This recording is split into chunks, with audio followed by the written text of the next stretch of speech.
दोस्तों 2023 में सावन का महीना कब है और कितने सोमवार पड़ेंगे, सावन की समाप्ति कब है तथा रक्षाबंधन कब है और व्रत का पालन कैसे करें, व्रत में कौन सी चीजें नहीं खानी चाहिए, जानिए सब कुछ इस वीडियो में। दोस्तों सावन का महीना शिव भक्तों के लिए प्यार की सौगात लेकर आता है। यही वो महीना है जिसे हम प्यार का महीना भी कहते हैं। साथ ही साथ शिव भक्त बड़ी जोरों शोरों के साथ सावन के महीने का बड़ी ही बेसब्री से इंतजार करते हैं। सावन में भगवान शिव धरती पर आकर अपने हर भक्त के घर में वास करते हैं और उनकी सच्ची भक्ति से धन धान्य करते हैं। सावन का हर एक दिन बहुत ही शुभ माना जाता है। हर दिन पवित्र होता है। हर दिन भगवान शिव की पूजा की जाती है। लेकिन सोमवार के व्रत की बात ही कुछ और होती है। दोस्तों सच्चे दिल से लिखें हर हर महादेव ओम नमः शिवाय और हमारे चैनल को सब्सक्राइब करके इस बेल आइकन को जरूर दबाइएगा। दोस्तों अब जानते हैं सावन के इस पवित्र महीने में कितने सोमवार पड़ेंगे और आपको कितने व्रत रखने हैं, आइए जानते हैं। दोस्तों सावन का महीना 2023 4 जुलाई दिन मंगलवार को पड़ रहा है। बहुत ही शुभ योग बन रहा है।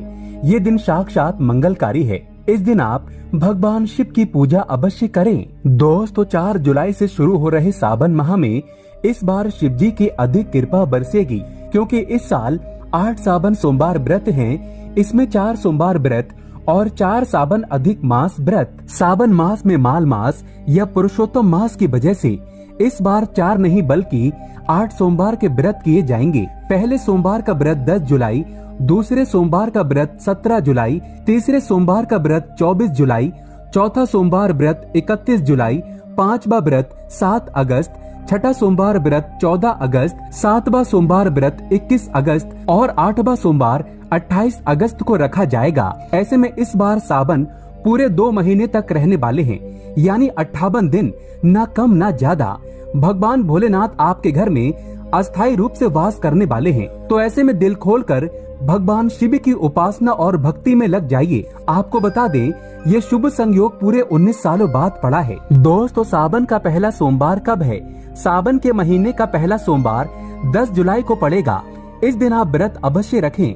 भगवान भोलेनाथ आपकी सभी मनोकामनाएं अवश्य पूर्ण करेंगे। दोस्तों सावन की समाप्ति होगी 31 अगस्त को और रक्षाबंधन का त्योहार मनाया जाएगा 30 अगस्त बुधवार के दिन। सावन की समाप्ति होने से एक दिन पहले रक्षाबंधन का पर्व मनाया जाएगा। दोस्तों ऐसे में हम जानते हैं सावन के इस पवित्र महीने में कौन सी गलती नहीं करनी चाहिए जिससे कि शिव नाराज ना हो। और सावन व्रत में ये फल तो कभी मत खाना, नहीं तो भगवान भोले बाबा आपसे क्रोधित हो सकते हैं। आपका व्रत टूट सकता है। आइए जानते हैं कुछ ऐसी सावधानियां जिसे भूल कर भी नहीं करनी चाहिए। दोस्तों नंबर 1, शास्त्रों में कहा गया है कि व्रतधारी को उधार मांगकर फल आदि नहीं खाना चाहिए। इससे पाप लगता है और व्रत अधूरा रह जाता है। सोमवार का व्रत हो या कोई भी व्रत क्यों न हो, पड़ोसियों से मांगकर भी व्रत आदि में फल वगैरह नहीं खाना चाहिए। व्रत में उधार मांगकर खाने से व्यक्ति का व्रत झूठा हो जाता है। ईश्वर की शरण में आने पर व्यक्ति को झूठ नहीं बोलना चाहिए, कर्ज नहीं लेना चाहिए, चुगली आदि नहीं करना चाहिए, उधार मांगकर भी नहीं खाना चाहिए। अगर आपको कोई अपनी मर्जी से खाने के लिए व्रत में कुछ देता है तो उसे आप खा सकते हैं, लेकिन व्रत में कम से कम उधार मांगकर फल आदि नहीं खाना चाहिए। इससे पाप लगता है और व्यक्ति की पवित्रता भंग हो जाती है। दोस्तों नंबर 2, सोमवार का व्रत हो या सावन का व्रत, आपको नाशपाती नहीं खाना चाहिए। दरअसल इस फल का नाम नाश यानी नाश करने वाला होता है, इसीलिए इस फल को व्रत में नहीं खाना चाहिए। व्रत आदि को छोड़कर किसी और दिन आप कभी भी खा सकते हैं, लेकिन अगर जिस दिन आपका व्रत हो उस दिन नाशपाती का सेवन नहीं करना चाहिए। भगवान को भी नाशपाती नहीं चढ़ाना चाहिए। दोस्तों नंबर 3, कुट्टू या सिंगाड़े का आटा खाने से भी आपका व्रत टूट सकता है। आपको बता दें लंबे समय से रखा हुआ आटा आपका व्रत भंग कर सकता है। दरअसल पुराने आटे में घुन आदि कीड़े वगैरह पड़ जाते हैं जो ठीक तरह से दिखाई भी नहीं देते।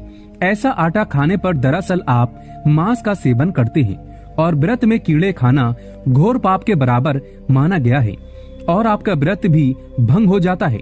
व्रत में ताजी आटा खाना चाहिए। लंबे समय से रखे हुए आटे में कीड़े पड़ जाते हैं, ऐसा कभी ना करें। व्रत हमेशा शुद्धता में ही रखना चाहिए। सावन का महीना बड़ा ही पवित्र महीना माना गया है, इसीलिए ये 5 चीजें भगवान शंकर के पास कभी ना रखें। तो चलिए जानते हैं। दोस्तों, नंबर 1, जहाँ रखा हो शिवलिंग या महादेव की कोई भी प्रतिमा, तो वहाँ पर भूल कर भी चप्पल जूते लेकर नहीं जाना चाहिए। जरा सोचिए, जब आपके कमरे में कोई चप्पल लेकर प्रवेश करता है तो आपको कितना क्रोध आता है। इसी कारण महादेव भी आपसे नाराज हो जाते हैं और आपको मिलने वाला फल नष्ट हो जाता है। ऐसे में मंदिर में नंगे पांव ही प्रवेश करना चाहिए, क्योंकि चमड़े की चप्पल हमेशा अशुद्ध रहती है। इससे देव शक्ति नाराज होती है। दोस्तों, नंबर 2, अक्सर महिलाओं को मासिक धर्म आ जाता है और वो बिना किसी को बताए पूजा पाठ कर लेती है, जो कि शास्त्रों में वर्जित माना गया है। इस समय महिलाओं को जानकर भी अनजान नहीं बनना चाहिए। अगर आपको मासिक पीड़ा है तो घर के बने मंदिर में या बाहर बने मंदिर में कभी प्रवेश नहीं करना चाहिए। इससे देव शक्तियां नाराज होकर आपसे क्रोधित हो सकती हैं। ऐसे समय में शिवलिंग को छूना घोर पाप के बराबर माना गया है। जरा सोचिए, ऐसी अवस्था में जब महिला को बुरा लगता है तो ईश्वर को कितना बुरा लगेगा। इसीलिए महिलाओं को ऐसी अवस्था में मंदिर, यात्रा, घर में पूजा पाठ, भगवान की प्रतिमा को छूना या तुलसी में पानी भी नहीं डालना चाहिए। तुलसी का पौधा भी सूख जाता है। जब देव शक्तियां नाराज होती हैं तो लाजमी है कि घर में कंगाली और गरीबी, लड़ाई झगड़े होने लगते हैं। ऐसा कभी मत करना। दोस्तों, नंबर 3, शास्त्रों में बताया गया है कि जहाँ होता है शिवलिंग तो वहाँ पर सभी शक्तियाँ सक्रिय रहती हैं। अगर घर में होता है शिवलिंग तो वह व्यक्ति महादेव की कृपा सदैव पा लेता है। वास्तु शास्त्र के अनुसार शिवलिंग से हर वक्त ऊर्जा का संचार होता रहता है। इसीलिए शिवलिंग पर जल धारा हमेशा होनी चाहिए, जो ऊर्जा को शांत रखता है। कुछ लोग अपने घर में शिवलिंग तो रख लेते हैं, लेकिन वो 1 हफ्ते के बाद जल चढ़ाते हैं, जो कि बिल्कुल भी अच्छा नहीं माना जाता। अगर आप जल नहीं चढ़ा सकते तो आप अपने घर में शिवलिंग स्थापित कभी ना करें, जो कि गरुड़ पुराण में बताया गया है। इससे उल्टा घर में विनाश होता है। दोस्तों, नंबर 4, शास्त्रों में बताया गया है कि तुलसी और महादेव का बैर माना गया है। इसी कारण तुलसी में शिवलिंग और गणेश की प्रतिमा को नहीं रखा जाता। कई लोग जाने अनजाने में शिवलिंग को तुलसी में रख देते हैं और घर में परेशानियां आना शुरू हो जाती हैं। इससे महाशक्तियां क्रोधित हो जाती हैं।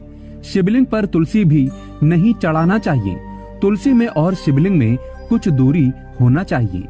दोस्तों, नंबर 5, घर का मंदिर या बाहर का मंदिर, किसी भी मंदिर में ऐसे व्यक्ति को प्रवेश नहीं करना चाहिए जिसने स्त्री प्रसंग अर्थात संभोग किया हो या उसने मांस खाया हो।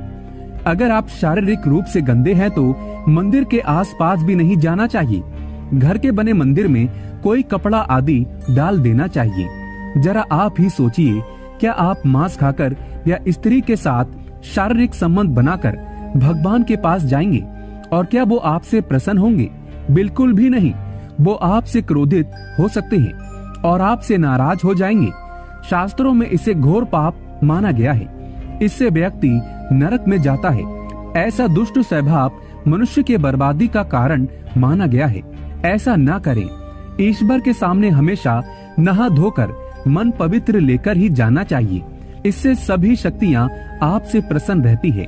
दोस्तों, सावन के महीने में महादेव को ऐसे बेलपत्र कभी मत चढ़ाना, बहुत ही अशुभ माना जाता है। दोस्तों, पौराणिक मान्यताओं के अनुसार बेलपत्र चढ़ाने से शिवजी का मस्तक शीतल रहता है।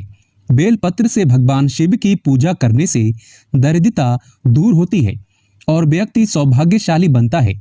इससे हनुमान जी भी प्रसन्न होते हैं, क्योंकि वे शिव के ही अवतार हैं और इस बात को शायद ही कोई जानता हो। दोस्तों, पहले आप ये जानें कि बेलपत्र का उपयोग और इसके लाभ कैसे मिलते हैं। दोस्तों, नंबर 1, तीनों लोकों में जितने तीर्थ स्थल प्रसिद्ध हैं, वे सभी तीर्थ स्थल बेलपत्र के मूल भाग में स्थित माने जाते हैं। इस बात को शायद ही कोई जानता हो। दोस्तों नंबर 2, यदि बेल का वृक्ष घर के बीचों बीच या पूरब दिशा में लगा हो तो घर में धन धान्य की कोई भी कमी नहीं रहती और परिजन खुशहाल रहते हैं। दोस्तों नंबर 3, जो व्यक्ति बेल के वृक्ष के मूल भाग की गंध, पुष्प आदि से पूजा अर्चना करता है उसे मृत्यु के पश्चात शिवलोक की प्राप्ति होती है। दोस्तों अब जानते हैं बेलपत्र से जुड़ी कुछ खास बातें। चतुर्थी, अष्टमी, नवमी, चतुर्दशी और अमावस्या तिथियों को संक्रांति के समय और सोमवार को बेलपत्र नहीं तोड़ना चाहिए। पूजा से एक दिन पूर्व ही बेलपत्र तोड़कर रख लें। दोस्तों आपको बता दें, बेलपत्र कभी अशुद्ध नहीं होता। यदि आपको पूजा के लिए नया बेलपत्र नहीं मिल रहा है तो आप किसी दूसरे के चढ़ाए हुए बेलपत्र को स्वच्छ जल से धोकर भगवान शिव को अर्पित कर सकते हैं। दोस्तों बेलपत्र में 3 पत्तियां होनी चाहिए। कटी फटी पत्तियों का बेलपत्र भगवान शिव को अर्पित गलती से भी मत करना। कटी फटी पत्तियों को अर्पित करने से शिव का अपमान माना जाता है और बेलपत्र का भी।